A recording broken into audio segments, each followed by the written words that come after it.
여러분의 고향은 어디입니까? 이번에 잘 다녀오셨습니까? 명절에 많은 교우들이 고향을 다녀왔고 아직 고향에 머물러 그곳에서 예배하고 있는 분들도 계십니다. 어떤 이들은 명절에 먼 길을 다녀왔기 때문에 피곤하고 힘들기도 하지만 또 어떤 이들은 고향에 가고 싶어도 갈 수 없거나 갈 고향이 없는 분도 계십니다. 저는 어렸을 때 명절마다 꽉 막힌 고속도로에서 정말 많은 시간을 보냈습니다. 그러다 제가 천안에서 목회하기 시작하면서 저희 부모님이 천안으로 내려오셨고 지금은 양가 부모님이 다 천안에 계셔서 명절에 막히는 도로를 타고 어디에 안 가도 돼서 너무나도 좋습니다. 그런데 저희 아이들은 명절에 어디 안 간다고 서운해합니다. 여러분, 한 가정 한 가정마다 동향도 있지만 고향이 다 다릅니다. 그리고 어떤 집은 명절에 무조건 모여야 되는 집도 있는가 하면 명절 전후로 날을 잡아서 만났거나 만나기로 한 집은 명절에 굳이 모이지 않아도 되는 경우도 있습니다. 그러나 하나님의 자녀가 된 우리들은 모두 다 같은 고향, 꼭 가야 하는 고향이 있습니다. 그것은 예수 믿음으로 가게 된 하늘나라 천국입니다. 우리는 그곳까지 가야 하는 순례자입니다. 순례자의 길을 멈출 수 없는 사람이 바로 예수 믿는 우리들입니다. 오늘 본문 16절에 그들이 이제는 더 나은 본향을 사모하니 곧 하늘에 있는 것이라 라고 했습니다. 이 세상에 사는 우리들을 예수 믿는다라는 이유 하나만으로 하나님은 우리를 위하여 한 성을 예비하셨습니다. 본향을 알지 못하고 갈 곳이 어디인지 모르며 사는 사람은 이 세상에서 아무리 행복해 보이는 삶을 살았다 할지라도 불쌍한 사람입니다.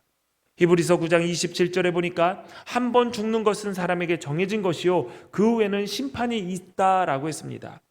많은 사람들이 죽는다라는 것은 물론이고 죽음 뒤에 심판이 있다라는 것을 신경 쓰지 않고 천년만년 살 것처럼 착각하며 살아갈 때가 많습니다. 여러분은 몇 살까지 살 수 있을 거라고 생각합니까? 여러분은 인생에서 앞으로 몇 번의 추석을 더 보낼 수 있을 것 같습니까? 정확하게 언제인지는 모르지만 언젠가 나의 삶이 끝날 것이라는 것을 잊지 않고 우리는 늘 그날을 대비하며 살아가야 합니다. 오늘 본문에 있는 히브리서 11장에는 많은 사람들이 등장합니다. 그 중에 아브라함과 사라, 이삭과 야곱 그리고 모세는 모두 다 하나님의 약속을 받았던 사람들입니다.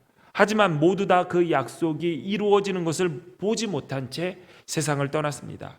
성경은 그들의 삶을 이렇게 정리합니다. 이 사람들은 다 믿음을 따라 죽었으며 약속을 받지 못하였으되. 그렇다고 해서 그들의 삶이 헛된 것은 아니었습니다. 실패한 삶도 아니었습니다. 약속을 지키시는 신실하신 하나님을 믿었기 때문에 그들은 하나님께서 언젠가 그 약속을 이루실 것이다 라는 그 믿음을 가지고 일생을 살았습니다. 본문에는 그들의 삶 가운데에서 약속이 이루어지는 것을 보지는 못했지만 그것을 멀리서 보고 환영했다, 반기고 기뻐했다라고 기록하고 있습니다. 아브라함과 사라, 야곱과 이삭과 야곱 그리고 모세까지 그들은 무엇을 보고 무엇을 기뻐했습니까?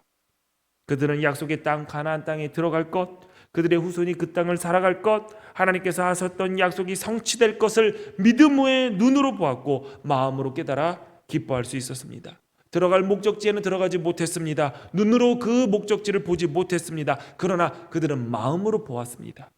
약속이 이루어진 것을 그들은 보지 못했습니다. 그러나 그들은 하나님의 약속을 믿고 믿음의 눈으로 약속하신 것을 보았습니다. 그리고 본향을 찾아가는 이 땅의 나그네로 순례자로 살았습니다. 우리는 나그네이고 이방인임이 분명합니다. 왜냐하면 우리는 이 세상에 잠시 머물다가 본향인 천국으로 돌아갈 사람들이기 때문입니다. 여러분이나 저나 모두 다 천국으로 돌아갈 사람들입니다. 성경에서는 하나님의 자녀된 우리의 정체성이 나그네임을 여러 차례 말씀하고 있습니다. 모두 인정하시겠지만 우리는 이 땅에서 천년만년 살아갈 수가 없습니다. 길어야 100년 정도 살다가 하나님께서 부르시면 어느 때 가든 어느 때이든 가야 하는 인생임을 잊지 말아야 됩니다. 시편 90편 10절에 우리의 연수가 70이요 강건하면 80이라도 그 연수의 자랑은 수고와 슬픔뿐이요 신속히 가니 우리는 날아가나이다 라고 했습니다. 의학 기술이 발달이 됐고 건강에 대한 관심이 높아지면서 우리나라 평균 기대 수명도 굉장히 높아졌습니다. 통계청이 최근 발표를 한 기준으로 볼 때 우리나라 대부분의 사람들의 평균 기대 수명이 83세라고 합니다. 1970년에는 62세였는데 50년 사이에 21년이나 늘었습니다. 그리고 앞으로 꾸준히 늘어날 것이다 라고 전망하고 있습니다. 그렇다 해도 우리 모두 언젠가는 다 죽습니다. 우리는 내일을 알지 못하고 잠깐 보이다가 사라지는 안개와 같습니다. 아무리 좋은 것을 찾아 먹고 아무리 좋은 약을 먹어도 하나님께서 부르신다면 한 사람도 예외 없이 우리는 이 땅을 떠나야 됩니다. 이것이 사실이고 진리이며 하나님께서 정해놓으신 법입니다. 그러므로 우리는 언젠가 서야 할 심판대 앞에 설 그 날을 준비하면서 나그네답게 이방인답게 이 땅에서 살아가야 됩니다. 그렇다면 나그네답게 살아간다는 것이 어떤 삶일까요? 일단 나그네는 짐이 가벼워야 됩니다. 여행 갈 때 꼭 필요한 최소한 것만 챙기기 마련입니다. 여행 가면서 여러분 시원한 물을 먹고 싶어요. 그리고 여러분 시원한 음료수도 꺼내서 먹고 싶어요. 그렇다고 해서 여러분들 여행 갈 때 냉장고를 챙겨 가시는 분은 아무도 없을 겁니다. 옷을 빨아야 합니다. 그렇다고 해서 세탁기와 건조기를 싸들고 가는 사람은 아무도 없습니다. 있으면 좋으나 꼭 필요한 것이 아니기 때문에 미련을 가지지 않고 놓고 떠납니다. 우리 역시 이 땅에서 나그네답게 살아가야 된다는 것은 이 세상 삶에 너무 종주지 말고 미련 두지 말고 살아라는 말입니다. 꼭 필요한 것은 갖고 있되 있어도 좋고 없어도 상관없는 것에 미련 갖지 않는 것이 바로 이 땅에서 나그네로 살아가는 삶의 자세입니다. 요즘은 불필요한 것을 버리고 꼭 필요한 것만으로 사는 미니멀 라이프가 유행입니다. TV에서는 집의 물건을 정리해 공간을 잘 활용할 수 있는 노하우를 알려주는 예능 프로그램이 방송되고 있습니다. 그리고 정리수납을 잘할 수 있게 컨설팅까지 해주는 업체도 생겼다고 합니다. 이는 코로나 때문에 집에 머무는 시간이 많다 보니 할 일이 없으니까 짐을 정리하고 집 정리를 하면서 쓰지 않는 물건을 처분하는 사람이 많아졌기 때문이라고 합니다. 이와 함께 토끼밥 마켓이라는 곳도 굉장히 성행하고 있습니다. 왜냐하면 거기서 내가 필요 없고 쌓아둔 그 물건을 팔아서 필요한 사람한테 주고 나는 돈 받고, 그래서 가끔가다 예배 때도 토끼밥 하는 분들이 있어요. 원하는 물건을 찾았다라는 소리인 거죠. 미니멀 라이프를 추구하는 사람들은 무언가를 가져서 얻는 기쁨이 오래 가지 않는다는 것을 아는 사람입니다. 필요 없는 물건을 처분하거나 집을 비워 깔끔하게 하니 삶이 더 여유롭고 행복해졌다라고 말을 합니다. 우리도 이런 경험이 있을 것입니다. 사고 싶어서 샀지만 기쁨은 잠시입니다. 나중엔 어디 두었는지 모르고 집안 구석구석에 쌓아놓을 때가 많죠. 얼마 전에 막내 아들이랑 같이 편의점을 갔습니다. 갔더니 뭐 하나를 사고 싶대요. 계산대 밑에 포켓몬 그림이 그려져 있는 뭔가를 골랐어요. 그래서 제가 물어봅니다. 이거 꼭 필요하니? 필요하대요. 맛있는 거래요. 그래서 교회에 올라와서 그걸 뜯어봤는데 별사탕 같은 거 4개, 그리고 거기에 파이리 모양의 파이리라는 게 있습니다. 예, 그 정도는 좀 애 키우다 보니까 알게 되더라고요. 파이리 모양의 키링이에요. 예. 그러면서 그렇게 먹은 거예요. 4개의 별사탕을 먹으면서 아빠, 이 별사탕 정말 맛있어요. 근데 그게 4,500원이었습니다. 예. 그리고 그 키링은 어디로 갔는지 모릅니다. 예. 여러분 이렇게 돈 쓰신 적 많죠? 물건 산 적 많죠? 특히 여러분 집에 대부분 운동기구 하나 정도는 있을 것입니다. 처음에 살 때는 다짐을 하죠. 내가 매일 운동해서 살도 빼고 건강해질 거야. 그러기 위해서는 꼭 이 물건이 필요해 해서 큰 돈 줘서 사다가 거실에다가 딱 놓습니다. 그런데 운동보다는 이불 빨아서 거기에다가 널어놓거나 옷걸이로 사용하는 경우가 많습니다. 사놓고 뜯지도 않거나 쓰지 않는 것들도 있죠. 분명 옷장에 옷이 가득한데 옷장을 딱 열어놓고 이렇게 얘기합니다. 입을 옷 하나도 없네. 신발장에 신발이 가득한데 신을 신발이 하나도 없네 라고 말합니다. 그리고 나중에 필요할지 몰라서 쌓아놓고 사는 경우도 많습니다. 결국은 버려야 할 것인데 버리지 못하고 다 안고 살아가는 것이죠. 천국을 향해 가는 나그네인 우리는 이 땅에 쌓아두고 살면 안 됩니다. 오히려 세상의 미련을 두고 더 많이 더 좋은 것을 가지려 하기보다는 본향인 하늘의 소망을 쌓아야 합니다. 베드로전서 1장 3절에 보니까 우리 주 예수 그리스도의 아버지 하나님을 찬송하리로다. 그의 많으신 긍휼대로 예수 그리스도를 죽은 자 가운데서 부활하게 하심으로 말미암아 우리를 거듭나게 하사 산 소망이 있게 하셨다. 천국을 향해 걸어가는 나그네는 산 소망이 있습니다. 그 이유는 하늘에 간직되어 있는 유산이 있기 때문입니다. 베드로는 이어지는 4절에 이렇게 얘기를 합니다. 썩지 않고 더러워지지 않고 낡아 없어지지 않는 유산을 물려받게 하셨습니다. 이 유산은 여러분을 위하여 하늘에 간직되어 있습니다. 여러분, 가진 것이 없다고 생각이 되나요?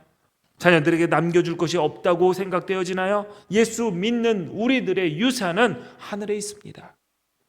그러므로 자녀들에게 믿음을 유산으로 남겨주셔야 합니다. 그러면 내 자녀들도 하늘에 간직되어 있는 유산의 상속자가 되는 것입니다. 구원을, 천국을, 영생을 유산으로 남기십시오. 그것이 자녀들에게 줄 수 있는 최고의 것입니다. 나그네는 가볍게 다니기 때문에 불편합니다. 옮겨 다니는 나그네의 삶이 편할까요? 그렇지 않습니다. 아무리 좋다는 곳을 여행해도 한결같이 집이 최고지라는 말을 하게 됩니다. 집 떠나면 아무리 좋은 곳을 간다 할지라도 고생이고 불편하기 때문입니다. 천국을 향해 가는 나그네 된 우리도 이 세상의 삶이 불편할 수밖에 없습니다. 신앙생활을 하면서 겪는 불편과 어려움 당연히 받아들이고 인정하라는 말입니다. 하나님의 말씀대로 사는데 내 삶이 불편함이 없다? 그것은 이상한 것입니다. 하나님의 말씀대로 살아가지 않기 때문에 불편을 못 느끼는 것이죠. 어디에 가든지 누구를 만나든지 나그네라는 정체성을 잊지 말고 예수 믿기 때문에 겪는 세상의 불편함, 예수 믿기 때문에 겪는 여행지에서의 불편함, 예수 믿기 때문에 겪는 가족들과의 만남에서의 불편함, 그것 잘 견디셔야 됩니다. 당연하게 인정하셔야 됩니다. 천국을 향해 가는 나그네가 또 잊지 말아야 할 것은 하나님께서 우리의 여정을 보신다라는 사실입니다. 베드로전서 1장 17절을 보니까 외모로 보시지 않고 각 사람의 행위대로 심판하시는 이를 너희가 아버지라 부른즉 너희가 나그네로 있을 때를 두려움으로 지내라 라고 했습니다. 베드로전서 2장 11절에는 사랑하는 자들아 거류민과 나그네 같은 너희를 권하노니 영혼을 거슬러 싸우는 육체의 정욕을 제어하라 라고 했습니다. 이 땅에서 나그네로 살다가 잠시 머물다 떠난다라고 해서 욕심대로 본능대로 대충 살아서는 안 됩니다. 심판하시고 지켜보시는 하나님을 바라보며 두려운 마음으로 조심스럽게 살아가야 됩니다. 여행지에서 잊지 말아야 될 것은 여행지에는 꼭 여행객을 노리는 누군가가 있다라는 사실을 잊지 말아야 됩니다. 우리가 천국 가는 여정에서 경계해야 될 것도 이 나그네를 노리는 강도들과 같은 존재입니다. 옛날에 여행객이나 무역상이 가장 두려워했던 것은 나그네를 노리는 강도물이었습니다. 그래서 단촐하게 조그맣게 여행객이 여행을 간다? 이것은 죽겠다라는 겁니다. 그래서 여행을 가려면 같은 방향으로 여행 가는 사람들이 뭉쳐서 갔고 무역상들은 자신의 물건과 자신의 생명을 지킬 군사들도 동행을 했습니다. 요즘은 그 정도는 하지만 여전히 치안이 불안한 나라에 여행하게 되면 여행객은 늘 범죄의 대상이 됩니다. 그래서 현금이나 여권을 잘 관리해야 되고 밤이나 인적이 드문 거리에는 나가지 않는 것이 좋습니다. 우리나라처럼 생각하고 야 무슨 일 있으려고 하는 방심하는 마음으로 자유롭게 밤거리를 돌아다니다가 큰일이 일어나는 수가 있고요. 소지품 관리 제대로 못하면 정말 큰 낭패를 볼 수가 있습니다.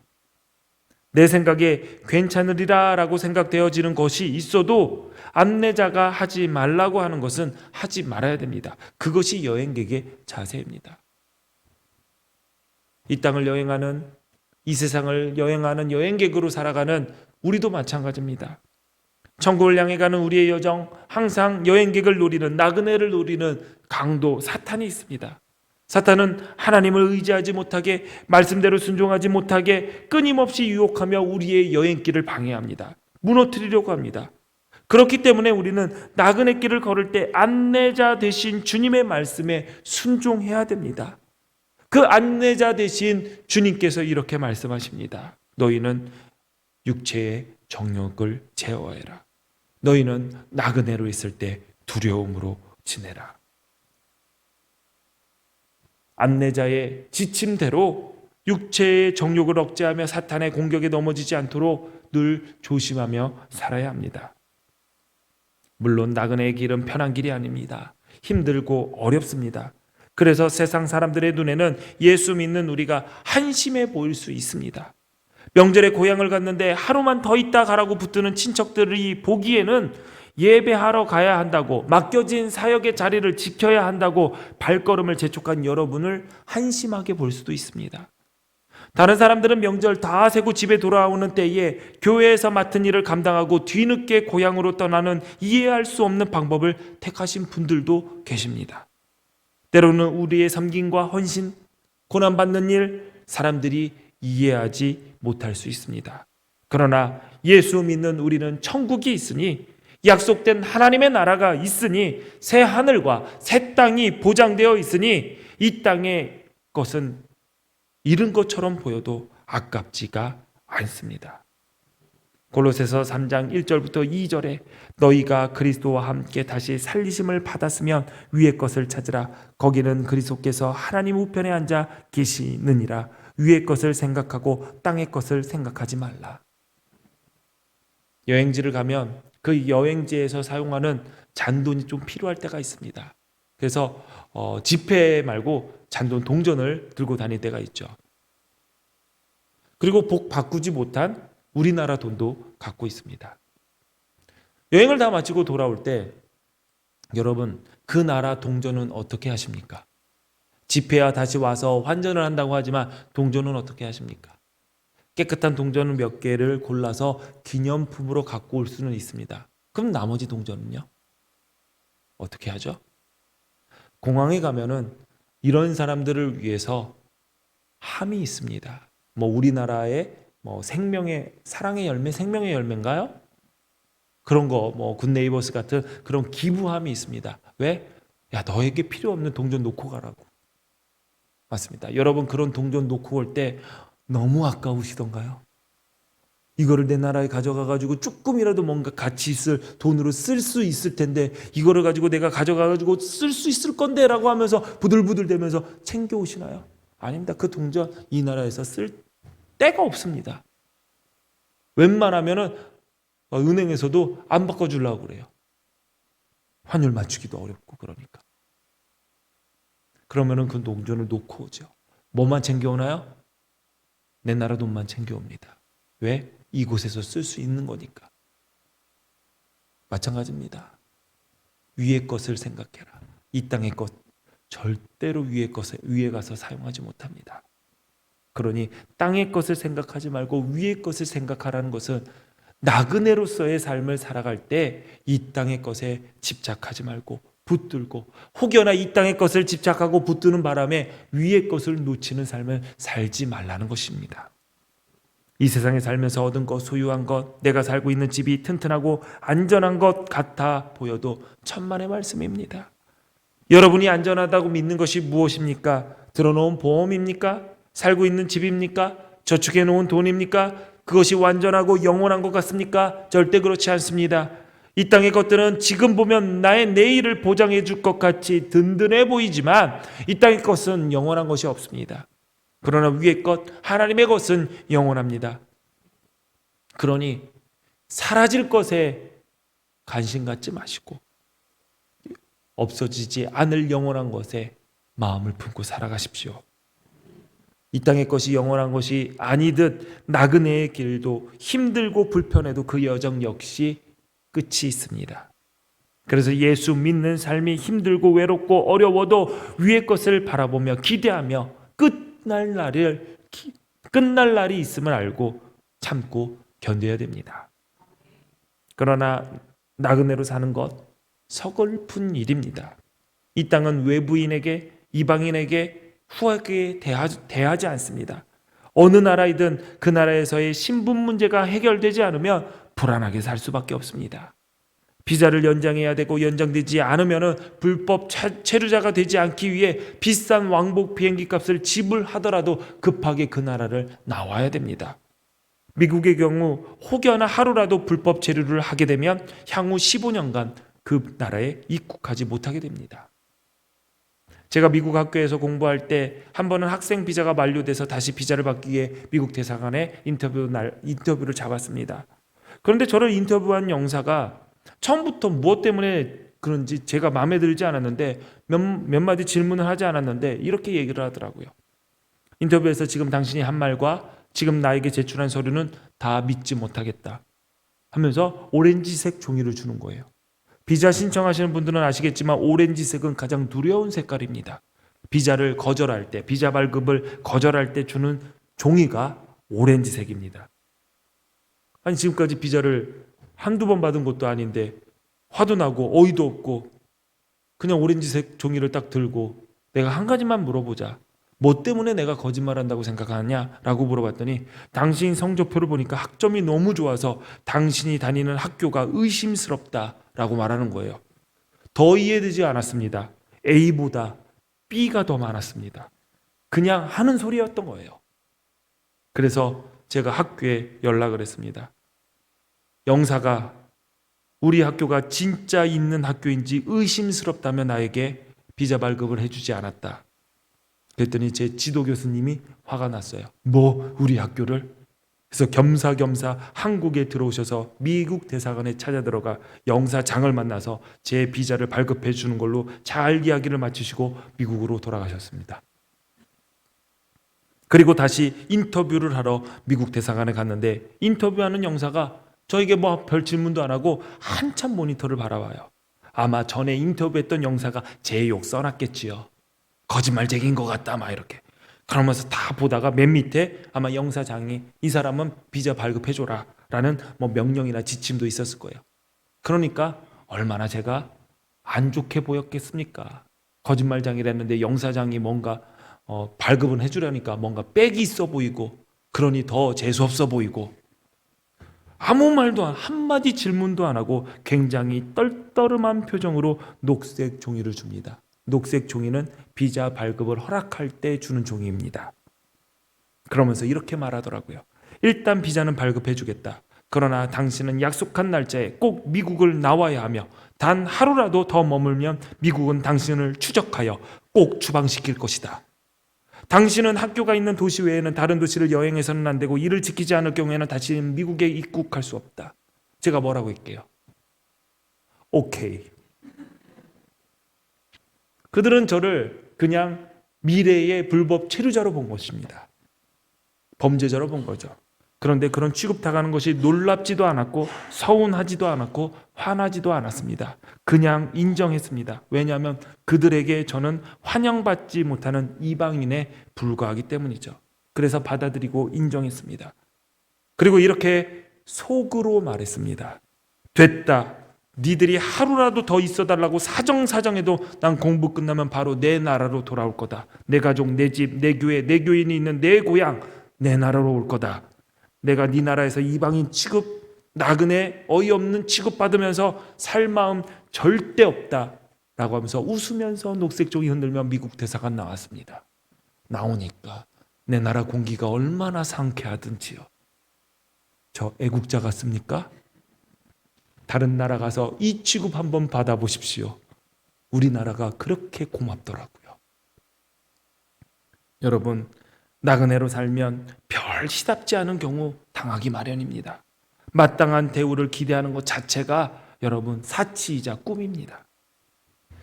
아프리카 오지에서 50년 동안 하나님을 섬긴 연로한 미국인 선교사가 부부가 있었습니다. 나이가 들어서 그들이 은퇴를 할 때가 되었고 지난 수고에 합당한 은퇴 생활을 하기 위해서 그들의 고국인 미국으로 돌아왔습니다.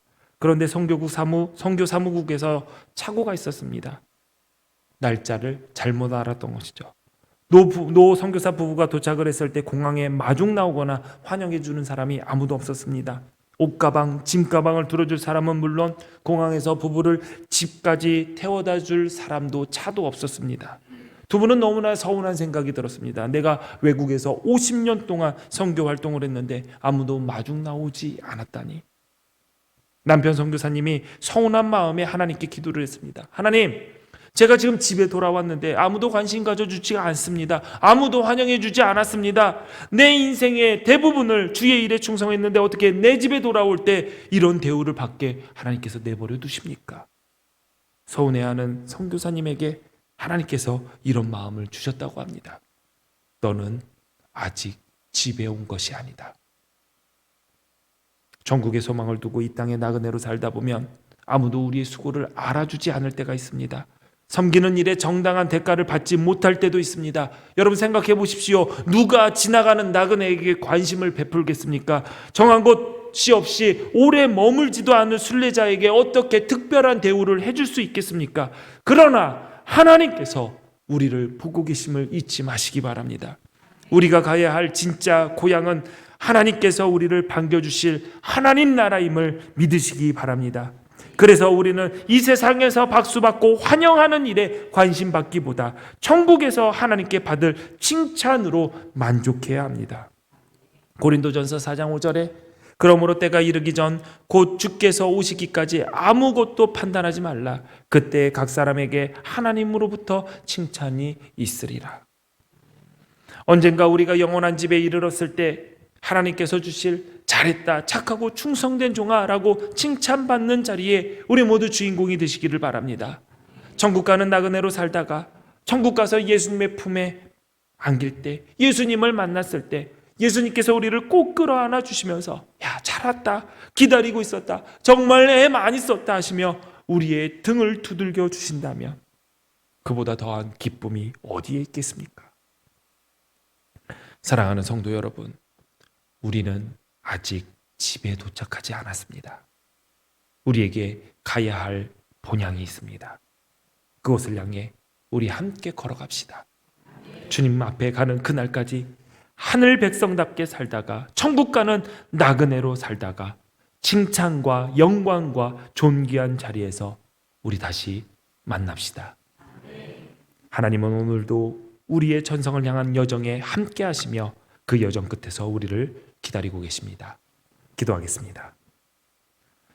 전능하신 하나님, 천국 가는 나그네의 삶, 본향을 향해 가는 우리들의 삶, 그 발걸음 어렵지 않게 주님 우리를 붙잡아 주시옵소서.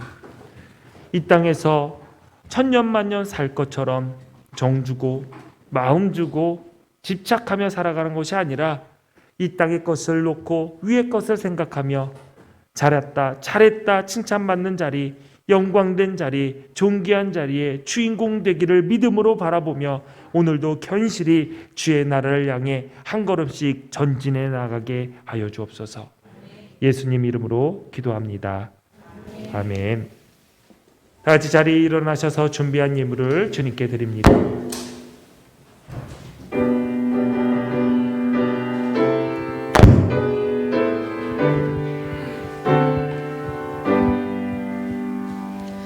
모든 것이 주께로부터 왔으니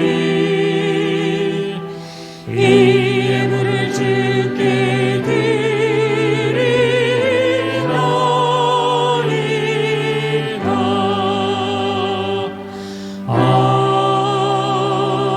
아멘. 드려진 예물을 위해서 기도하겠습니다. 하나님, 세상에 살면서 땀 흘려 일하여 얻은 소득 구별하여 하나님께 드립니다. 주님 기쁘게 받아 주옵소서. 우리가 천국 가는 그 믿음의 여정 잘 마칠 수 있도록 때를 따라 돕는 은혜로 늘 함께하여 주시고 우리 성도들의 삶을 지켜주셔서 생애 순간마다 감사의 고백과 헌신이 식지 않도록 그들을 붙잡아 주옵소서. 이 예물을 맡아 사용하는 기둥교회도 함께하여 주셔서 인간의 생각과 욕심이 아닌 하나님의 뜻을 이루는 일에 지혜롭게 사용할 수 있도록 인도하여 주옵소서. 예수님 이름으로 기도합니다. 아멘.